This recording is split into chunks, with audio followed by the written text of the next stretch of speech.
Yup, yup. Matun ta gitu John. Akoy hayeng thauramgi ngasi akoy decoration kay ka tawna bagi akoy message jam to. Kambada maching loi na keno tormani jing jing loi la mani khajai ga loi ma. Jing loi ngau re. Cha thoi be Koi be me ke dora. Por ka ma lot kare. Hayenggi numitse special ni akoy thumbnail ke ka du biramani ado sije akoy hujik koi message jamna decoration tawdoi ni na kamai tawdoi na kadawdoi no di khangdri sijina akoy gi mamang gi blog to ura di khangbiramani ontoro enge hello guys kai na ka cha to miss de leire akoy birthday girl si de leire to birthday girl ro si bo to ga ni e sida decoration na hing sida taw ka dai ni koi je ka ada miyeng tabi na si akoy si na ahan ba akoy step ni akoy decoration taw ko pagi ado kong namja lage pelon kam bai tabak se swai bok matang sin loi re. What follows is a brief construction montage. Mayam final touch up roi re si akoy Mrs. Sijamna aduga akoy naw pina sembani fana dum phajai ado ngasi credit goes to akoy Mrs. Sijamni ko is si akoy icha tumbi gi birthday moi chacha na Manipur degi online da chelakpane hajik tegi atumba kutubo ma chile. Okay, so yamna ai site di yam phaja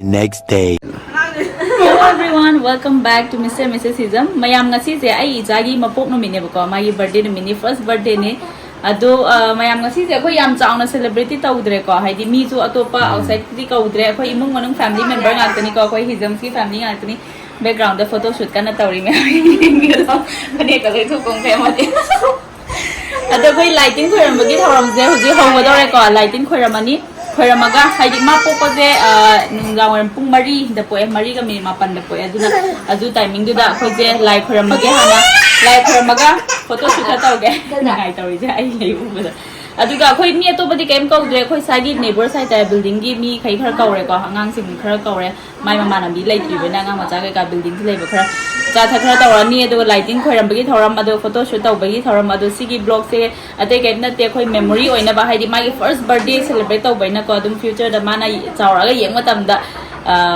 memory oina ba na kan tau jabani yam sang ri hapchar me am kita short oina hapchar ke adu medium ta mena si aduga mayam aduga ngasi gi decoration je ngarang nungdang dagi myam jana kana honari ni ko balloon kam dana khotna naptana toije akhoi mi kauraga kano nek pa khopa am tante isana kamaga balloon je ko decoration je isagi idea de sem mani haidar Amazon dagi online order tawraga ko aduga sem mani myam dum phajarasu phajai haibiramo comment da phajadaju smai tawraga di hena phajagani dum myam comment section dum haibiramo yang biyo maya machu ju magi theme color pink oire ngasi ge diko ichagi maje baby pink gumba dagi purple achamba lavender color ti maone khrappa en aina pink da base toraga kana tawre adu phajara su dum phajai na haibiramo mayam changdana kebi ri angang ama se kadai angang kadai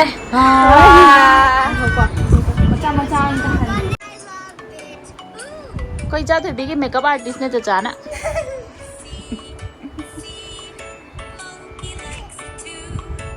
कदाई causing ले हाप पक पड़ेंगे जा सी writer दिन हाप देगा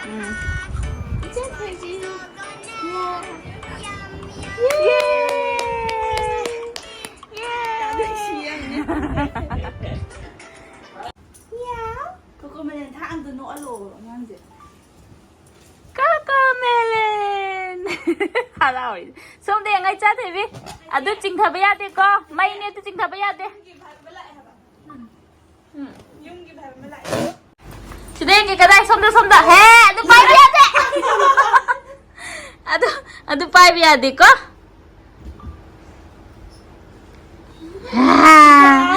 haraurize ma haraurize tai je ma si light te sum tau lai re light te sum tau lai re ma se he phanek thok pi ka jeng li upa phanek si ta bi cái cha tụm biết kia vậy đó mai cái gì vậy mai phần này sẽ xét phải tầm ní nè sẽ tất cả nó phá dân cái này co tụm mani anh đi là sẽ rất tốt ê mai mani xinh nè xinh nó chả lấy đấy chả ní cả cha tụm biết xong đi anh cái xe hay mà cái chuyện này hấp cái hấp cái hai bên này cho mai này yaad rồi cái sai đấy à Yang pasal ini sih dia. Itu yang pasal ini sih dia. Wow, very good tadi sih dia. Wow. Ya, yang pasal ini jadi. Wow, like from the ini kau je. Wow. Wow, wow. So let's go. Kau ini. Final tasnya siapa lah? Thì ra khơi Mrs. Sijam lệ rồi ngày cái này ngày cái này thì lên đi tạt ta cái yes à đâu cái thùng đó xin luôn chân mà nó phani bên mà wow chỉ thế này còn gì chứ xoay area gì mà ignore tao biểu có cái grocery item cái cả thầm mà này à đây số area gì mà mày am ignore tao biểu xoay area gì mà à khơi lại rồi đó xong rồi nó focus ở gì lại còn đây nhé khơi thôi xin là khơi màu ní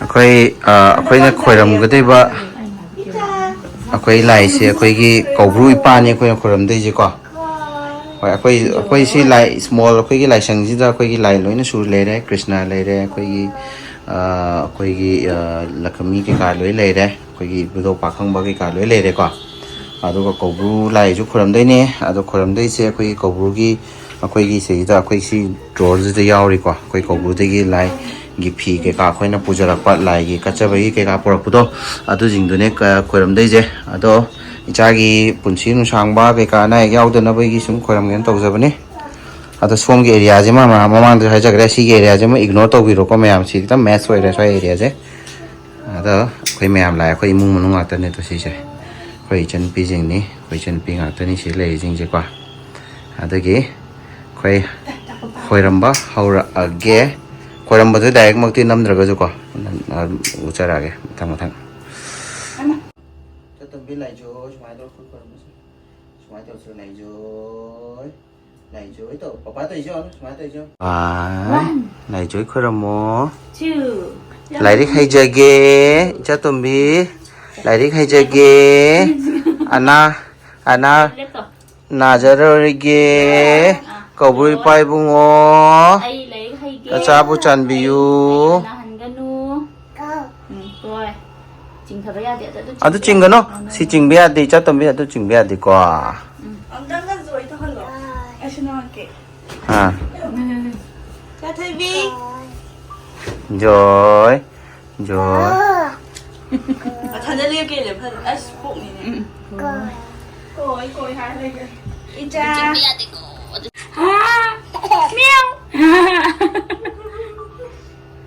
Okay. Lepo pajan lepo nang pajan lepo. Mama aku satu lagi. La. Lepo. Aish, koi. Lah, mana matang sama siapa hai? Aish, kerja ikan sih dia.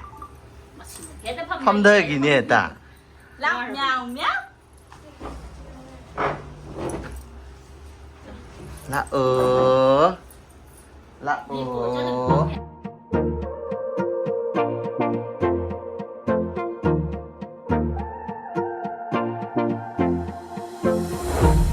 lấy cả phần mơ lấy không đi lấy sắc sự lấy bờ lấy ta lấy xem giờ bờ lấy from the love the lấy creation lấy không là ta lấy tu ha lấy sát lấy đâm đau lấy nơi giờ ghê lấy hao cái lấy điều cũng lấy tiền giờ ghê bộ lối pha. A few moments later. Cha tụi bí mà nó bí lại em. bao bên na cùng suy ba năm bu pi giờ ghê bỏ khang pa na pa mo hi pa tha gi phone na tha vi vi ru ko shi pa mo oh kare ave pa ya ma go mi na ki with lu bi ra di do shi ba ba sin na na si ri ra ngai tu mi na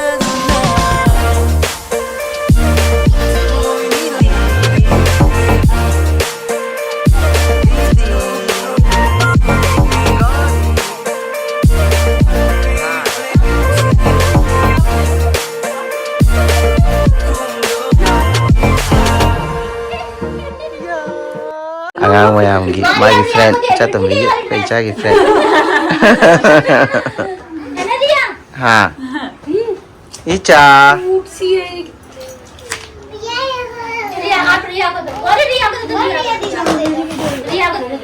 riya ko de do Kai cha te vi mama na vi.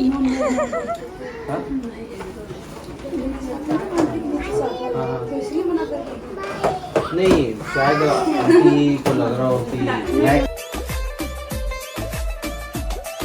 ਅੱਗ ਲਾਉਣ ਦਾ ਇਰਾਦਾ ਤੇਰਾ ਜੱਗ ਨੂੰ ਚੁੰਨੀ ਕਰਦੀ ਸਾਰੇ ਮੇਰੀ ਪੱਗ ਨੂੰ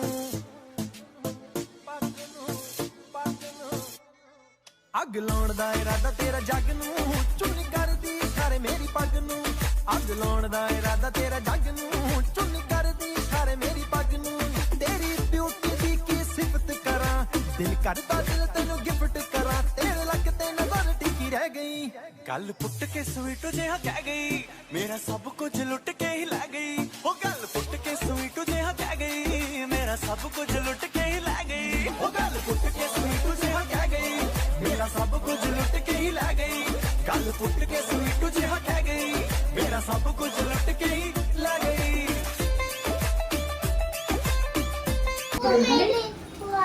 oh cake lah wow Cocomelon Rihanna 2024 wow Cocomelon ya cari yang Cocomelon yang paham mana Cocomelon no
दीदी को दो येलो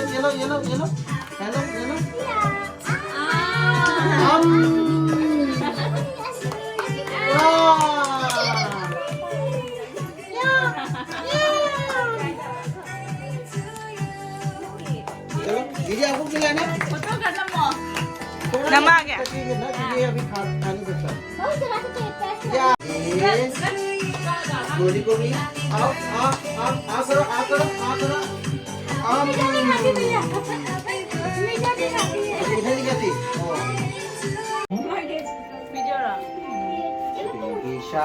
बेबी शार्क ये तो रेड वेलवेट है बहुत अच्छा है ये तो to you. Birthday to you.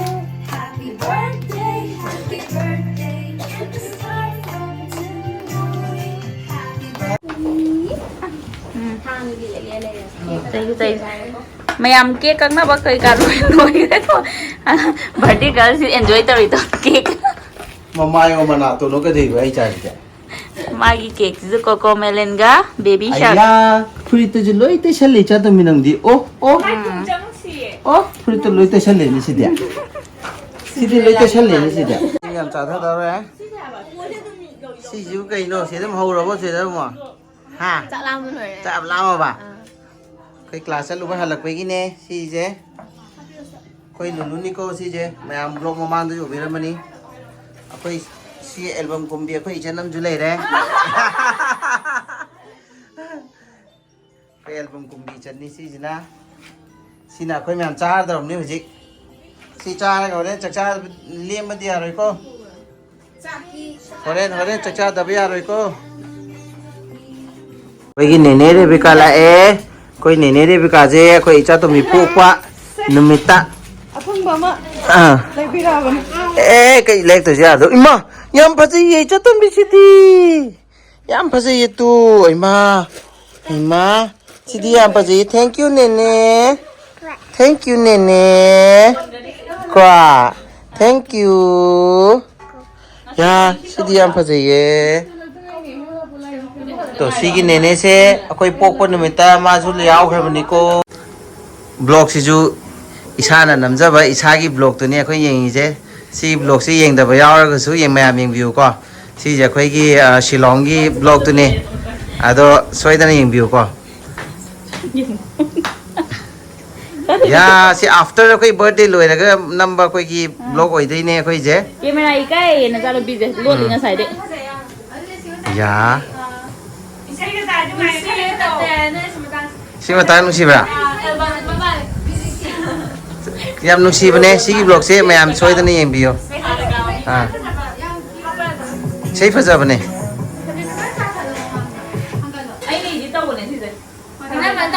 akhoi message si jamne editing taw ne ye akhoi gi secret mayam jing loi reveal taw thore ko akhoi gi je reveal taw thore ado akhoi blog sumaina si taw bane mayam sigi je matam je am nusi gibne ko khangde amka halakidra na khangdre sigi je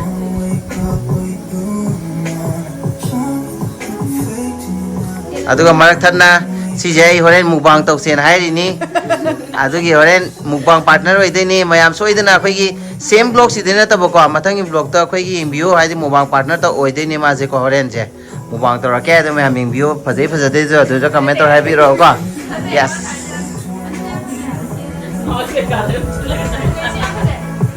Sabto ba na kanang de try sa kambra. Kami. Sila kay Cici hoi mayam degi macha thubi ngasi birthday numis da kari wish pinning ye amta hairamo. Happy birthday baby. Happy birthday baby. Atai di. Wish you all the best. Wish you all the best. Cici di mama kape wish you all the best ha. Happy birthday macha baby. Happy birthday. Baby na charakanda mai pak na. Mai pang pang ba. Oi jaragi hai ne ma maron thok dam na mari kapagoi na communicate riba. oh Ahoi nene dai di kai hai ningi hai biu. Happy birthday mama baby. Hai mai chara mama baba gi seba phajna tawba. Mara mok panu piu ba. Ro hai ni. Hai khajaro. Oi jaragi hai. Nene jo slai bora ma mo piro. Ai hai rồi gì? oh je Nene jo slai kai hai di ba. Hai khajaro. Healthy hoy ro. Healthy oi ro. oh Masak phajab du oi ro hai ro. Sabi to khadani khajaba. Sugar lai re masak phajaba. Macha thoi bi gi birthday da wish piramo. Happy birthday baby. Continue samba na de hektawa. Wana ta na lumai na. Leiba oi ro. Oi jaragi. Sampai kamu lagi. Nene ma long ta lai na. Masak ko sa ba. Ba. ꯌꯥꯝ ꯄꯥꯏꯕ ꯃꯥꯏ ꯄꯥꯛꯄ ꯑꯣꯏꯔꯣ ꯑꯣꯏꯖꯔꯒꯦ ꯄꯩꯁꯥ ꯄꯥꯏꯕ is important ꯆꯦ ꯂꯨꯂꯨꯒꯤ ꯑꯃꯨꯛ ꯍꯥꯏꯕꯤꯔꯝꯃꯣ ꯂꯥꯏꯔꯤꯛ ꯍꯩꯕ ꯃꯥꯒ ꯃꯥꯒ ꯍꯥꯏꯕ ꯏꯟꯕ ꯑꯣꯏꯖꯔꯣ ꯑꯣꯏꯖꯔꯒꯦ ꯁꯦ ꯃꯄꯥꯗꯒꯤꯗꯤ ꯇꯥꯗ꯭ꯔꯤꯌꯦ ꯏꯃꯥ ꯑꯩꯗꯤ ꯍꯥꯏꯈ꯭ꯔꯕꯅꯤ ꯀꯩꯅꯣ ꯑꯩ ꯏꯆꯥ always ꯅꯥꯒꯅꯣ ꯄꯄꯥꯒꯤ ꯕꯣꯔ always ꯂꯩꯒꯅꯤ ꯑꯅꯥ ꯑꯌꯦꯛ ꯌꯥꯎꯒꯅꯣ ꯂꯥꯏꯔꯤꯛ ꯂꯥꯏꯁꯨ ꯌꯥꯝ ꯍꯩꯕ ꯑꯣꯏꯌꯣ ꯑꯩ ꯏꯆꯥ Okay, always papa always support tawgani ichana adugo aranba kaikadi tawhaloi aduga khangde wakhandadi khalli maje koi contest gumba kaika gum thon dena koi ma fajare thi hai ina tabako sum mimang thokpa khotpa kum ngamna bne na sum adugi thon nge na khalli future da icha se adugi zoom all the best camera paisin kare camera wa paisin kare ado mayam akoy vlog sira yengbiu ko adum icha chawrpa kholakpa akoy kai tawrakani kholakani haibdo hoji poki de akoy vlog nam gini ba ado yengbiu adum aduga adum akoy gi part of family ama oina mayam su adum contribute to bi yomina si ko adum yemina si me ita thebigi ngasi first birthday la lakosida mayam degi mithoi mi hen ba lairik laisu heiba hayeng thabak achauba tawraga mama papa gi seba tawduna पैसा मयाम पाइदना मयाम अहन लमन बेबार तौदना नुंगाय फना पानबा ओइरसी ओइजरो या ado vlog ase mata anje losinjarage till then bye